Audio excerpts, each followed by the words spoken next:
तो देखिए, उस समय उपनिवेशवाद के कई उद्देश्य माने गए थे। तो उस समय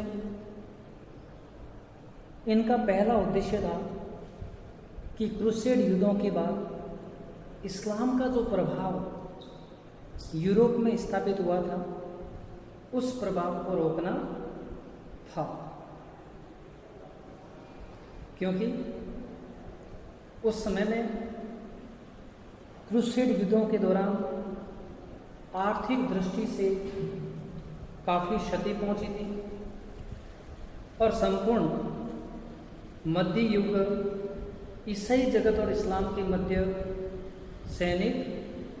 आर्थिक और धार्मिक प्रतिस्पर्धा बढ़ रही थी। 1453 ईस्वी में कुस्तुनतुनिया के पतन के बाद से ही यूरोप में इस्लामी साम्राज्य का विस्तार होने लगा था। इसी कारण इन धर्म युद्धों में ईसाई जो पराजित हुए थे और पराजित होने के बाद भी पुर्तगाल और स्पेन में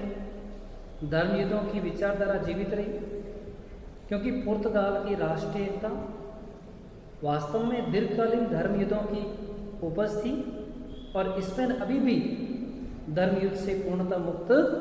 नहीं हो पाया था। अब ये पराजित शक्तियां हैं, ये प्रतिशोध लेने के लिए साधनों की खोज में जुटी हुई थी और इसके लिए वे पूर्वी अफ्रीका, एशिया के अन्य साम्राज्यों के साथ गठबंधन की बातें वो सोचने लगे थे। अर्थात इन क्रूसेड युद्धों से जो अपार क्षति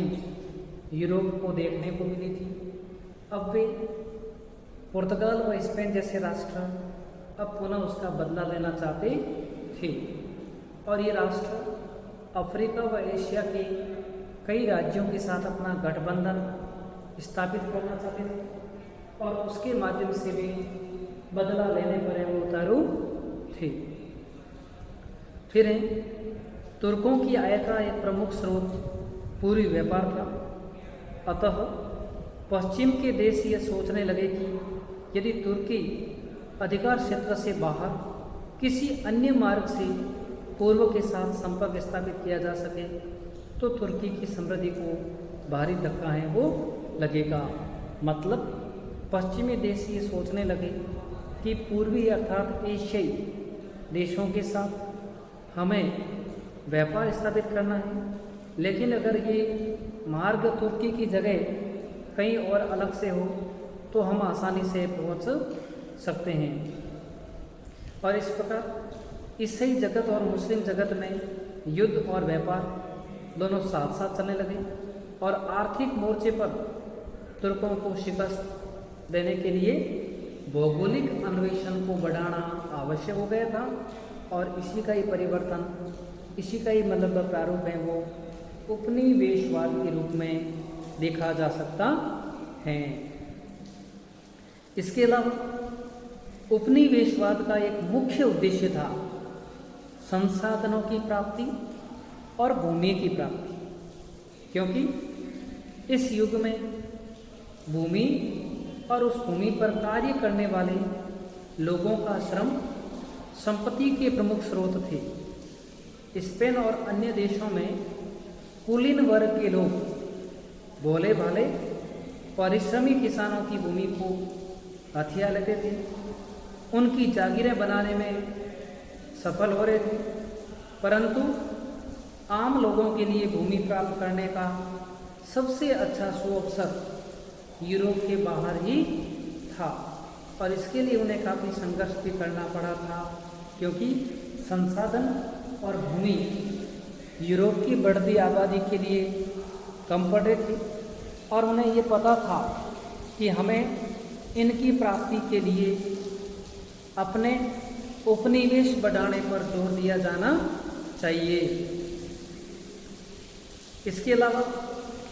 धन संपत्ति एकत्र करने का एक आसान उपाय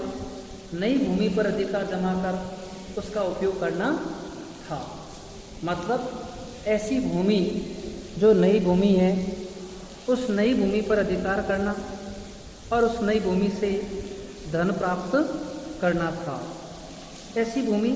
जिसका कोई मालिक न हो अथवा उस भूमि के कब्जादारियों को आसानी से मारा या